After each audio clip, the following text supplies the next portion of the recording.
remember like 6 months ago when we were like, hey everyone, you should read The Girl with All the Gifts for our next review.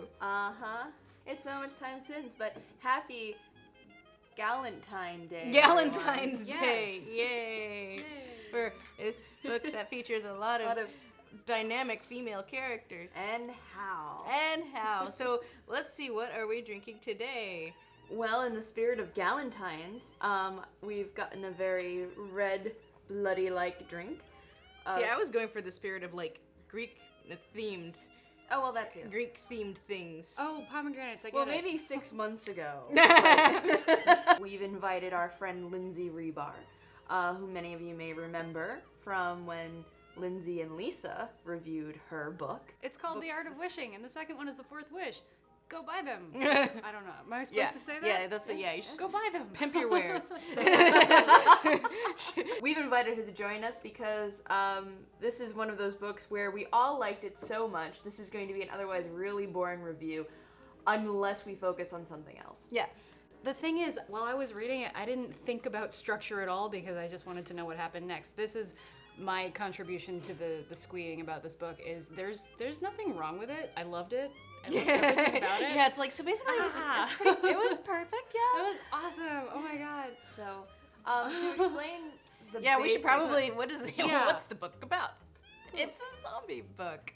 Surprise! Yeah, which is a little weird in and of itself for me because I am not a fan of zombie literature or zombie anything I really. think I've said this before in previous videos, but zombie stories are pretty much the guilt-free story because you can have the bad guy that you don't have to think about their motive or anything. It's about survival, so you instantly have, well, there's your drama right there. You don't have to think about it. Even though in a lot of zombie things, they try to make it, well, it's not about the zombies, it's about the humans and how humanity falls apart. It takes place on this sort of like science bunker. So while there are the mindless zombies, we also have these, kids, and they're all children who for some reason have like mental capacity, sometimes genius level, as in the case with our protagonist, Melanie. And so basically it's like on this science camp trying to, figure out why they be the way they be. And on the one hand, we have the teacher character who is, a woman. And Awesome, I love her. and she kind of sees them as little, people, which they are. Yeah. And, she's the teacher and they all really like her and they like learning because they're kids. But then there are, like, other characters, like the sergeant. He's a huge racist against zombies. And he doesn't see them as people. And then there, of course, is, like, the Dr. Caldwell, who is just, like, this sort of... She's the mad scientist Yeah. who's going Yeah. to save humanity Yeah. by not having any morals. She's gonna science the shit out of this. And she's also a she. It's like, so like our three main characters, like we were shocked to find out that this wasn't written by a woman because like the three main characters are women. It's like, the moral center, the mad scientist. You never see female mad scientists. And of course, female mad scientist. yeah, the girl with all the gifts, Melanie. And she's what, 10 years old? Yeah, she's like 10ish. This is a 10-year-old zombie as the main character. Yeah. And I identified with And her a it's- little more than I should have, I think. Yeah, and it's an adult book too. Yeah. Yeah, but what I also enjoyed is, these characters start as you think characters you've seen all before. And then they all get those little twists that make them human and not just, well, here's the racist sergeant and here's the mad scientist lady who's... And then our other guy who was obviously just brought in to die. Yeah. Well, yeah. Our red Like the shirt. same, like, he was the red day shirt. on the force. It was his first day. Yeah, there's like of the five main characters, one of them is a red shirt. See, that was something I could see coming. Is like the author clearly does not care about this. My favorite part of that was that the character saw it coming too. He was like, I was kind of brought into this book to die. And then he dies and he's like, I knew it. Hey, spoilers. But then even with a lot of character death. Justine or Miss Justine, Justino. What I love is that it sets her like you think, oh well, here's the woman who can't help but empathize with the scary bad thing, and then it's like, but then her foil is also a woman. Oh my god! They do all start as archetypes, and I found it a little Joss Whedon-y in that way, where everybody's a little deeper than you thought they were in ways that you wouldn't necessarily expect. But also, like, the fact that their genderedness never comes into play as a function in the story. Yeah. You know, it's yeah. like the gender of, like, their gender is completely irrelevant. And that's what we say when we just don't want cliche female characters. It's like, especially in a story like this, it's just like so-and-so happens to be a woman and, you know, is not acting in a stereotypical way vis-a-vis what type of roles women are normally allowed to play in stories like these.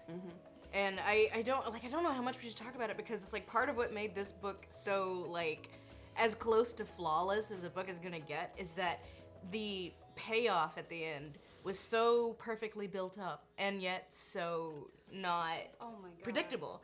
So, You know? there's this point, and I think I can say this in a spoiler-free way, but there is this point in the book about 2 or 3 pages from the end where you realize that you're 2 or 3 pages from the end. There is no satisfying way that this story could wrap up, and like then it does in a way that I didn't see coming. I'm sure there's somebody out there who's someone's like, oh "Oh, yeah, duh, I totally yeah." saw that coming. Whatever, no you didn't. Not only is it the perfect ending, but it also turns the entire rest of the story retroactively into a completely different story than the one you thought you were reading without making you feel cheated in the process. Yes, that's kind of like perfectly sums up like why this went from just like good adventure story, I want to know what happens next, to holy shit, you know, Yeah, it wasn't yeah. even a twist ending because it wasn't. No, but it wasn't was at all. That it was was the like thing. damn. Yeah. You know, and it really does invert that whole idea of in a zombie story where it's like, well, obviously the humans are the good and they should survive, and Reading it, ended up comparing a lot of it to The Last of Us, which is a video game super popular. You might not have heard of it. You guys. I've heard of it. I'm hip to the jive. The things that in my mind were comparing between the two was that they're very intimate, small stories in a way. As much as there's a lot of travel and there are big implications going on in the background, I found myself comparing the ending choice between our main male character in the video game versus our young female character in the book, and the book does it so much better. Do they do similar things?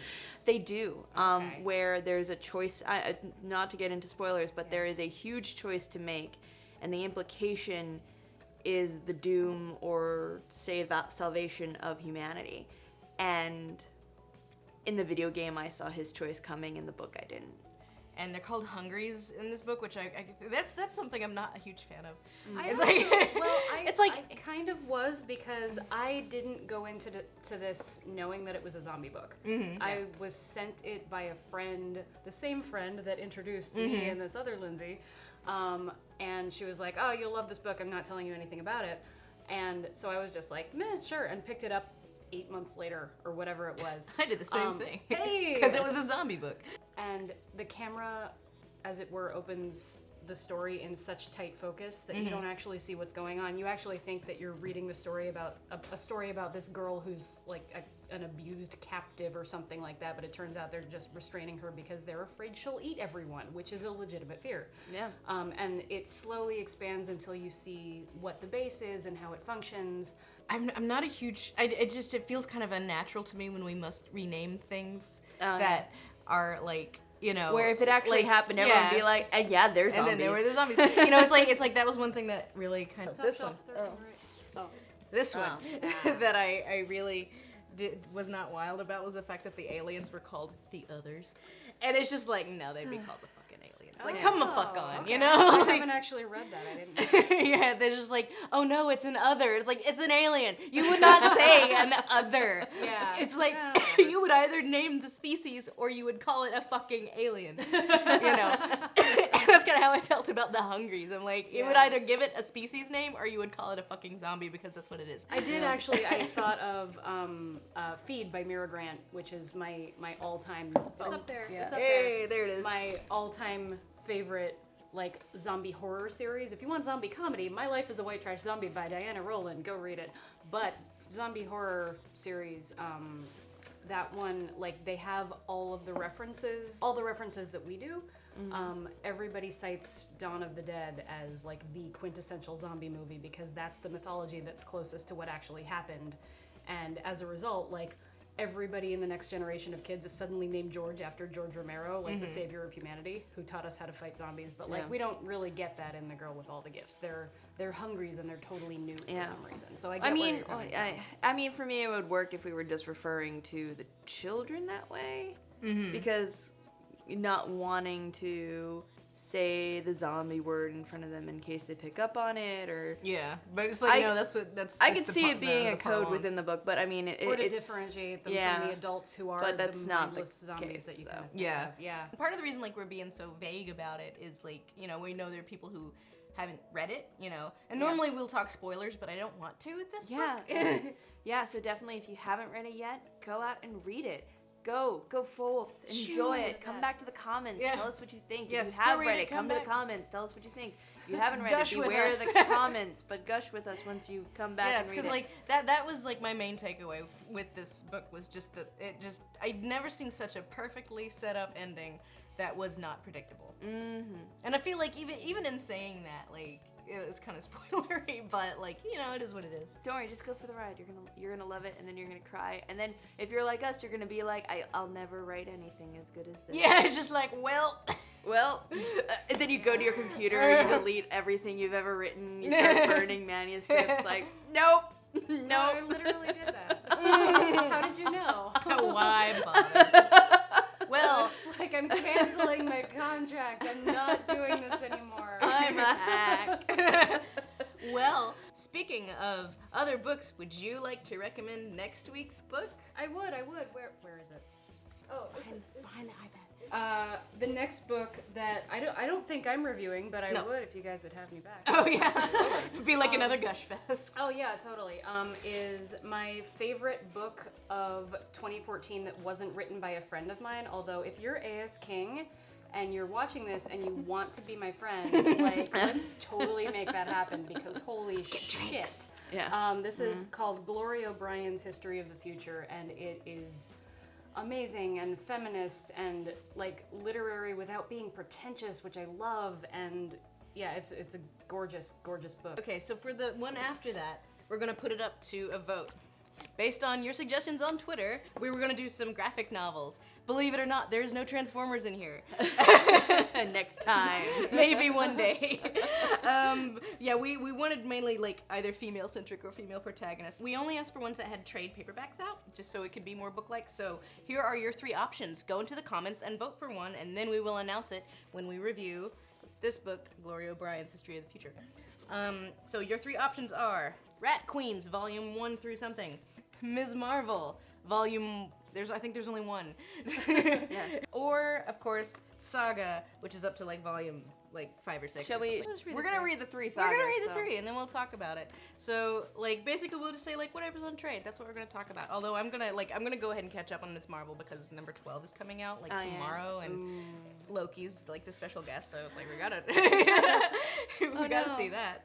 So yeah. I gotta catch up on Ms. Vote for Marvel. which of the 3, Ms. Marvel, Saga, or Rat Queens, you want us to talk about, and then we will announce it when we review this sucker. Yes. And then, depending on how well the voting goes, we might do that from now on. Hey, Lindsay, I'm really mad for you.